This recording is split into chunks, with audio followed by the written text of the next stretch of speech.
Hey everyone, welcome back to another edition of Movies That Move We. I'm sure you're noticing something that's a wee bit different. I have my friends Liz, Tim, and Amanda with me, and today we're going to be talking about 1970, was it 1973. No, sorry, 1972. Sounder, the movie. Um, Now, when I was a kid, and they still do this, they have the required reading list Yes. for the kids every summer. This book, because it was a book before a movie, this book was required reading. I hated required reading. But this was shoved into my hand, and I was told, oh, it's a great book. And it won a Newbery Award, as if a 7-year-old would care about a Newbery Award. But it was shoved in my hands. I read it, and then that was it. For me, it didn't stick. When did you guys read this movie and read the book? This morning. Hey, Amanda was skater. Now, we're about the same age. Did you have to read this? Absolutely not. Really? I think it's different schools and different, Wow. because you grew up in In New York, so and I grew that up was on this reading list, but in my universe, I'm like, apparently this is something every kid has to read. No, they made us read The Secret Garden, which is the polar opposite. I don't remember if that was required reading. I don't remember that on the reading list specifically, but yeah, it Yes. was highly recommended because it probably won a Caldecott or something like that. So anyway, we're talking about the movie because it's the start of the school year and kids are going to be doing history lessons and things like that. So to get into what the movie is about, it's a lot of things. It's a story of hope. It's a coming of age story. This happened the setting is in 1935. So we're talking about the period of the Great Migration and sharecropping, which the family in the story is a sharecropping family. While we're talking about the book, the author, William Armstrong, there was some controversy, and I'll throw this out to you. There was some controversy about a white man writing a story about a black family from the black boys' point of view. Do you all think it's possible to really get the fullness of a story like this if written by a white person? I was surprised when I saw that looking through the notes. I don't feel that is something nowadays that would be well received, and I don't really think it should be. Mhm. I don't think you can speak for someone else's experience like that. Like, it feels like a very central or experience that the author wouldn't be able to relate to. Okay. What do you guys think? Remember that? But if the author had some kind of intimate knowledge, like if he grew up in a family that was different than him, then maybe he would be able to speak to it, or even have close friends who he could, have story time with and say, oh, it was like that for you. Oh, it was very different for me. But for someone from a different culture to try to write something without any kind of context, I think it would be awkward. Yeah, I think you have to have a lot of empathy and a lot of listening to other people's stories, and like you said, can't be really entrenched and immersed and to have an understanding. What do you think, Manda? I think it's a product of the time. I think he didn't write it alone. He had editors and people who kept pushing it beyond, and there is a handshake that gets something published, and that if this story did not exist in another way, and he was the first to get there with this type of story, did it. What happened after? I don't think that. I think that also the language, how it was written, is distancing language. The boy, and this is from a gaze from a little bit further back, and if that gaze is for a certain audience and brings that audience to the story, that has value. I'm glad you brought that up. I tried to find interviews that he may have done talking about the book, because this book, like I said, at the time was a big deal. And I couldn't find any interviews that he did. But there's an author note at the start of the book.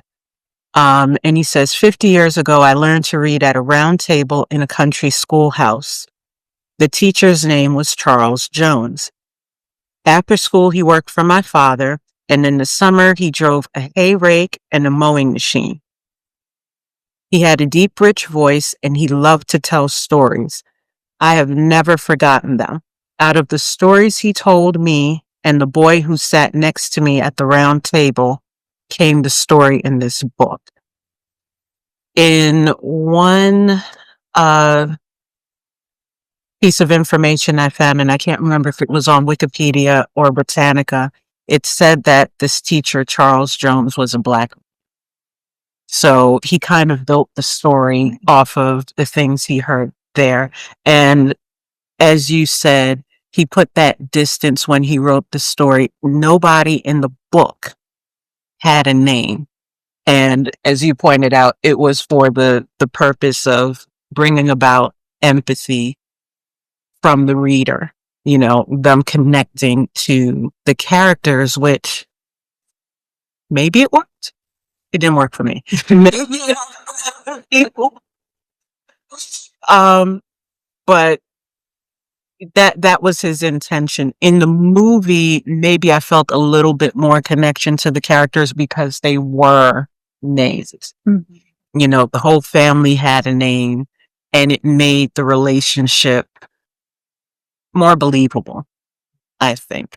What about the normalizing of family? Because a lot of times modern day, heck, even in the 70s TV and movies, when you saw a family, it was a single mom and however many kids. Think about a movie like Claudine, which I think came out around the same time.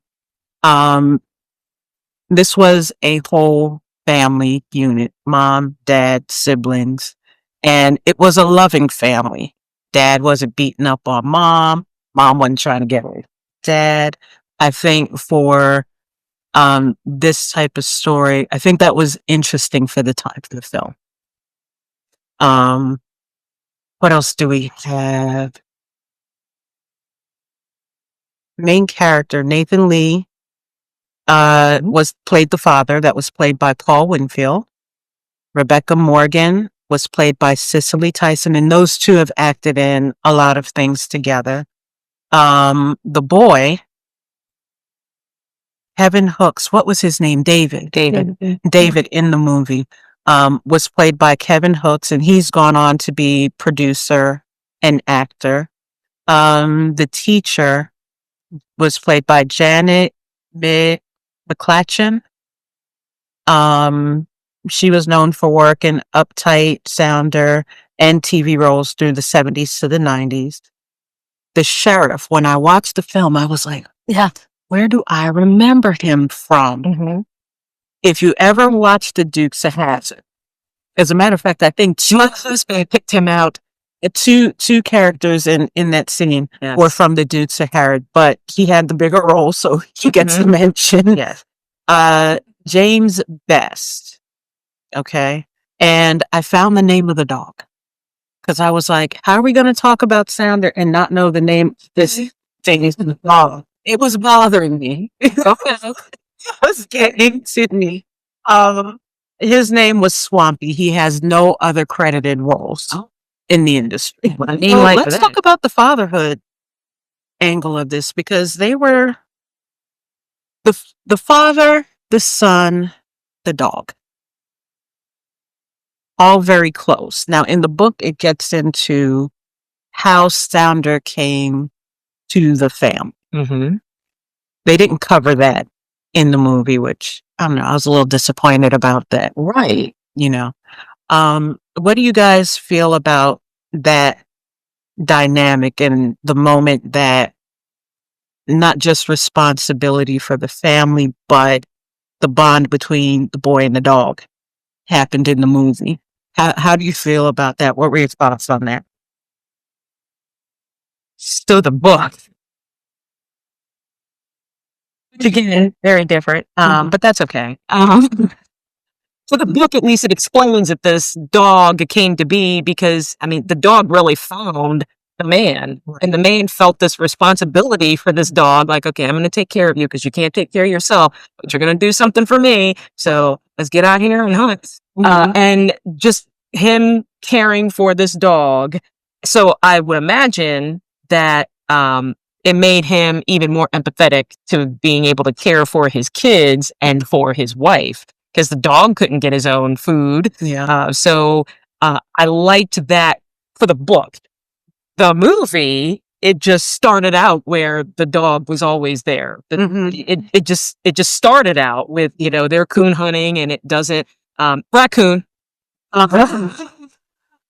They were hunting to get meat on the table, and spoiler alert, they didn't get it. But just that whole piece of that, and the boy just being excited that they were together, the dad wanting the dog to be faster, and when it ended where obviously the meat got away and the dog was still remaining. Of course, the dad's upset, but the boy sort of, tries to talk him down, like, but yes, it was the dog. The dog should have been faster, but we weren't fast either. Yeah. Dad didn't take too kindly to that, even though Dad was trying to make light at the moment. Yeah. It was,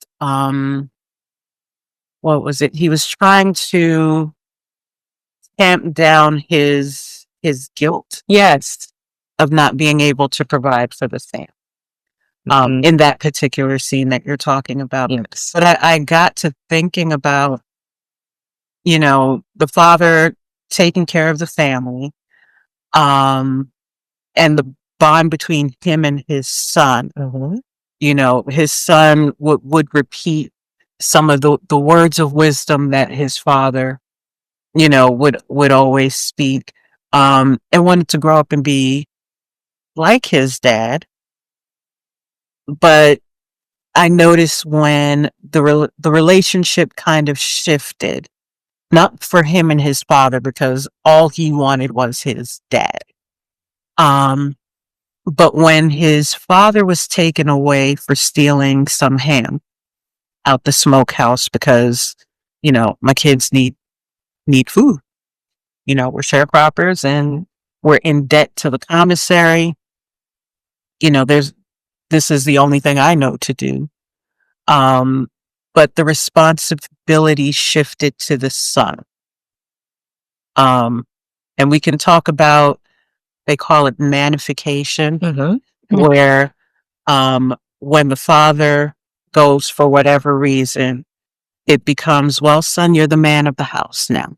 So you take on all this responsibility, and to think about what he had to take on in that period of time, because there was a whole sugarcane field that had to be cleared. The sugar had to be processed in a certain time, and they knew they were going to get shortchanged no matter how much they brought in. But all of that was, let me not say all of it, because mother was still there mothering, but it put responsibility on him. And for a period of time, he didn't have the comfort of the dog because the dog got shot in the process. If you haven't seen the movie, it's not a spoiler alert. That's really the root of the story here. And so it was interesting to me to see how that shifted back and forth. And the dog was at the center, but he was a quiet center to both of it. He was like the balance between father and son. Education. He wanted to go to school. He loved school. And that was, I don't want to call it a luxury, but it was really a privilege for the children to go to school. Because again, 1935, we're still coming off slavery, all of the things associated with slavery. So school was a big deal. And in the movie, this whole story, I think, is quiet. It's a quiet movie. The book is a quiet book. And I don't know, maybe that's kind of what bugged me about it, was like there wasn't major activity. But the thing that I noticed in the classroom of his regular school, he automatically went to the vet. And there were only about the other three kids. Right. And again, the community, because it's interesting, you only see 3 kids in the school, but in the scene with the baseball game, there's kids all over the place. You know, his siblings didn't go to school, you know, so little things like that. Do you think this story is radical for today? Or do you think it's been overshadowed by flashier movies, the more dramatic movies of this time period? Radical in what way? Basically in talking about the stuff that happened to Black people in 1935. In that time period, you know, heck, even the civil rights era. Do you think this would be considered a radical story? So something I find interesting here is it seems like the author was white, but the screenwriter for the actual film adaptation was Black, correct? Okay. Do you think that translated differently between the book and the movie? Was it a different experience having a Black screenwriter? Having a Black screenwriter in that time was, I'm not going to say different. It was a big deal because those opportunities weren't available unless you were working on, what do you call it? All black cast type of thing. And even then it was like where you got to fit in was really decided by the white market. Really. So yeah, to that point, I think there's that part of it being, what's the word? I don't want to say revolutionary. Progressive? Progressive, yeah. But the story itself, for me, I don't think the story itself was radical because it was so gently told. You know, they didn't talk about, they made no mention of the Great Migration. I think if they had mentioned, oh, well, you know, Uncle Charlie is up in Chicago. Well, then now you're traveling into different territory. These people were right there in Louisiana, and there they started, and for all we know, there they ended. You know, I thought the movie was tame compared to the book, because the book talked more about was an experience, and the movie, it was almost just very. Yeah, I was very surprised. I turned it on and made my kids go away. Because you were expecting. And I saw that I was rated G, and I was like, all right, let's see what G was in teens. Having it be, you know, from a 80-something page story to an over hour and a half movie, it was more alive. Like the story was an account, and so it was a window. It wasn't the story wasn't radical, but maybe the movie was more so because it filled in with emotion, and it kind of felt like, play acting where it's a little bit stronger. It wasn't like a subtlety that you would see in like a little bit later film. And it allowed for names. It allowed for emotions. It was so interesting to see how confined the story felt, and that these scenes of no movement. Like, he's on the fence, he's smacked. He is resolute, he stays. In the movie, he runs. The father comes home, and the mother runs out to him in the movie. In the book, she's shot. She's held in place. So, like, actually having, it's a moving picture. Right. We're going to have more movement in it, maybe, than the storytelling. But it was interesting, like, would a Black author have kept them so rigid? Yeah. Yeah. And, but to the point of radical, like, maybe. Like, when you first started talking, I didn't really think about it. But and maybe a little more, because it was unreal. Yeah. What you said, though, about the mom, thought it was interesting how in the book it did, portray her as just this silent force that hummed a lot and told stories, and but Did that feel stereotypical to you? yes, but in the movie, and only because I'm familiar with Cicely Tyson, woo, she took on the responsibilities of making sure that, they still had to get out in the field. They still had to harvest. And she shared that with her son in the movie. And I thought, yeah, there it is right there. Yeah. When I watched it again, because I watched it like a month ago, remembered nothing. I watched it again last night to make sure I retained something. But what stuck out was her performance, especially when she encountered the landowner, the landlord. Yes. And she walked to go get all the stuff to make the cake. And did you like how she did not make any eye contact, and he just kept drilling at it? But it's that thing. That thing still exists now for Black women. Well, some Black women, yeah. Thing where you can't get angry because you're going to be combative, and if you stay too quiet, then you must like the treatment. And she, with Cicely Tyson, played that so well with her expression and body language in that scene. That was probably, between that and the scene with the pastor, that's probably about as much connection, or as much as I could relate to, with the story. Because she was just, get me them 2 onions, I need some sugar, some butter, some mint. Meanwhile, he's like, what are you do? And he is listening for her. Because guess what? He gets to keep her in debt. Give him stuff. But now you got to work even harder for me not to get anything. Right? Exactly. And the scene with the pastor, the whole scene was that was interesting.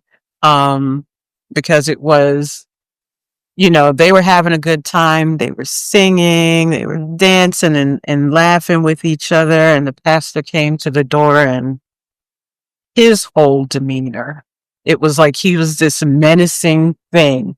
And as soon as he knocked on the door, the part of the stand, her friend was like, oh,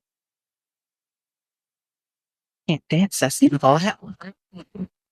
I wonder if with some of like the stiffness in the book, it was just the author not having the capability to write in the characters, like the movement, the energy, like the relatability that you are mentioning, Cicely brought into the role. Like that was just a limitation of writing as someone on the outside, like a white man writing a Black woman. He can only extend his ability so far. And so Yeah. when a Black woman was actually able to take that character and, build it bring into some life something. into that, Yeah. that's where that's the She really did. Yeah. the movie. Yes. Yeah. He got people to react off of. But the scene with the pastor, I got emotional about that one and the emotion was irritation, just shy of anger, just shy of anger, because she wants to know, hey, did you find out where my husband is? Mm-hmm. Can you tell me anything? And his response was, within our church, there are a number of women going through what you're going through. And I was like, well, that's pretty dismissive. Right. It's like, so what I'm hearing you say is no. That's right. And then he says, in times like this, I encourage my people to take it to God. And she just looked at him and said, take it to God. Again, there's that point where this Black woman cannot express herself fully because that is the pastor. And at this point, because she had to do that with a white man and she had to do that with a Black man, you're talking about that yielding to the patriarchal system, which is, I'm a woman, I can't speak up. And let's keep in mind, I've pointed this out in some other conversations that we've had about the time period. This came out in 72. Women could not have a credit card on their own. So it's like you're talking about a long range of what women could and couldn't do. But she had to restrain herself from what the pastor was saying. And this is kind of a major quote in the book. It's like, God works in mysterious ways. And it's like, at that point, you can kind of see on her face, like, really? That's all you got for me? Can't tell me where my husband is. And you got all these little quippy religious lines. And this is supposed to encourage me and comfort. Thank you, Pastor. I mean, a pastor, being a Black man, was still thought of as a third of a person. And so she was thought of as even less. So the fact that he even came to her house to speak to her was nothing more than, right. It's like a small miracle, I guess.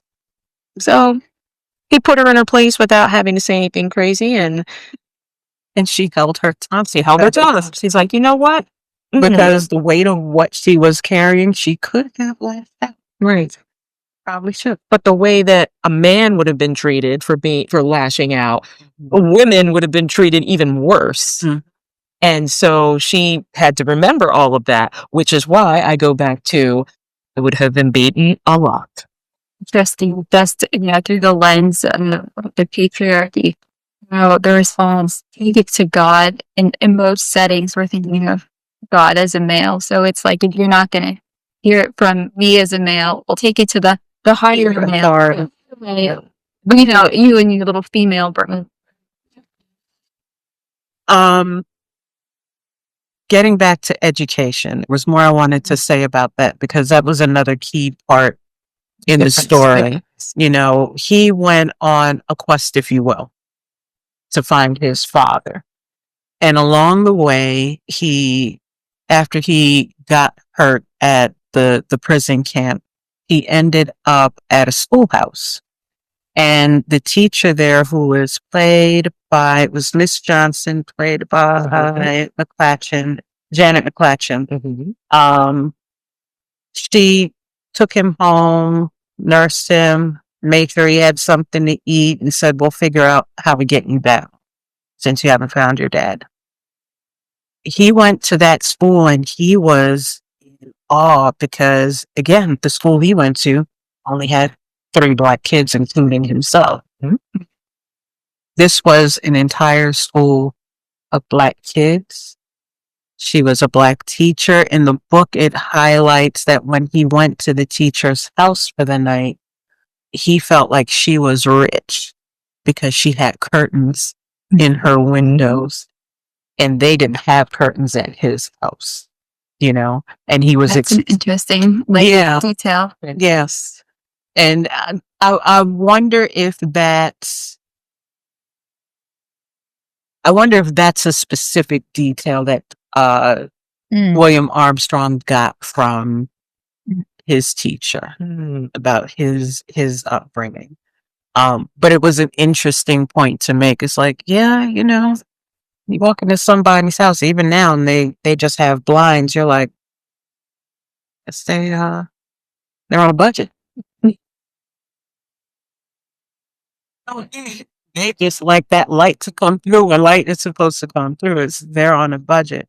But he was excited to be in that space. He already liked learning, but he was more excited to be in that space because there are people who look like me. And I'm learning things, not just about, for lack of a better term, white history, but I'm learning about Black history from a Black teacher. That was a big deal. What are some of your thoughts on that scene?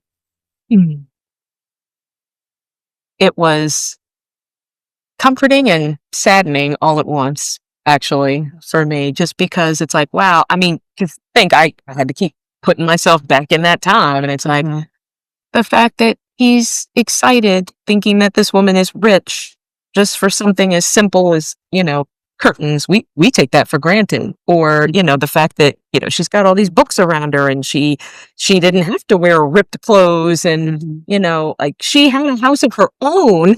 Right. It wasn't a shack on the side of someone else's land. It was just these things. I thought about that and it's like, wow, that's great that he got to see that, but it's sad that his reality was so vastly different. And just reminded me that I was born in the right time.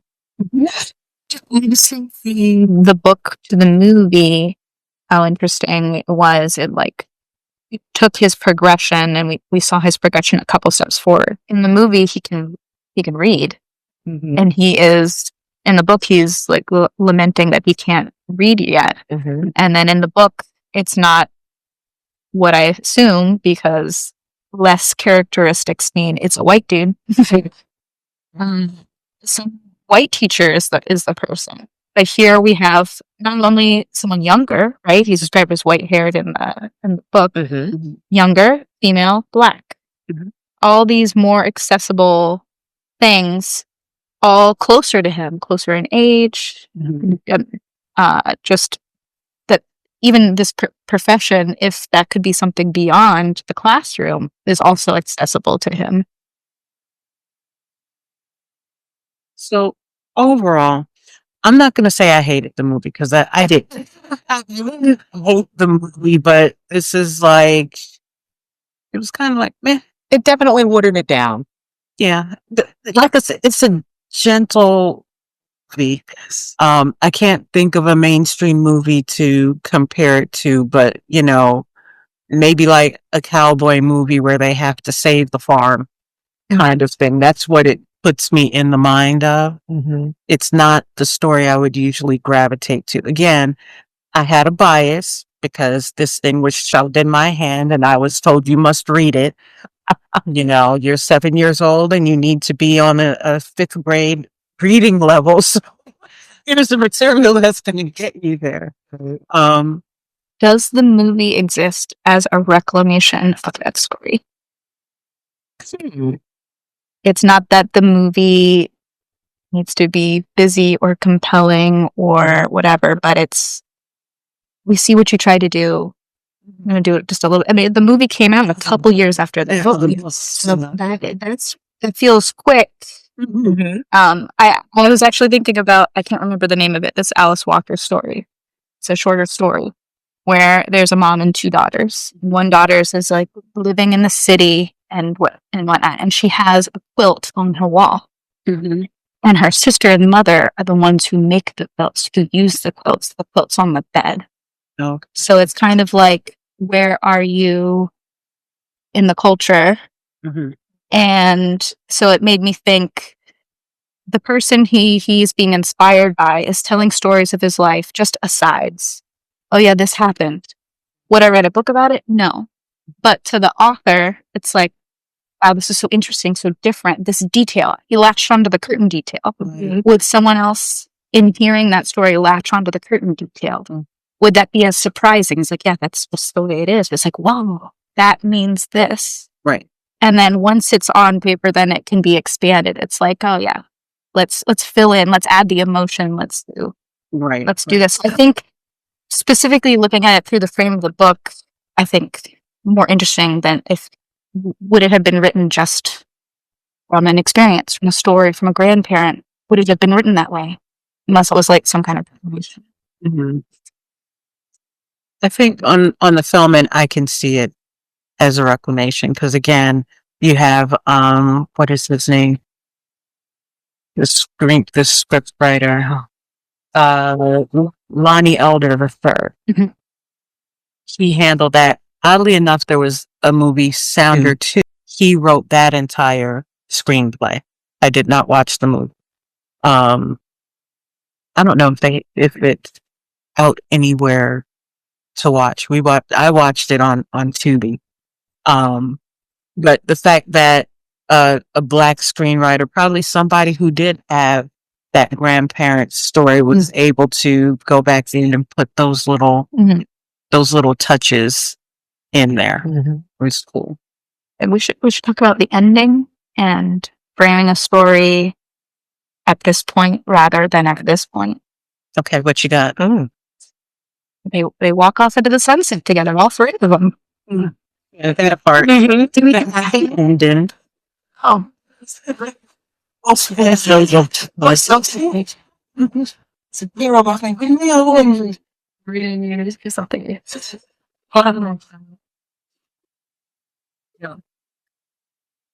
so Yeah, definitely just the book.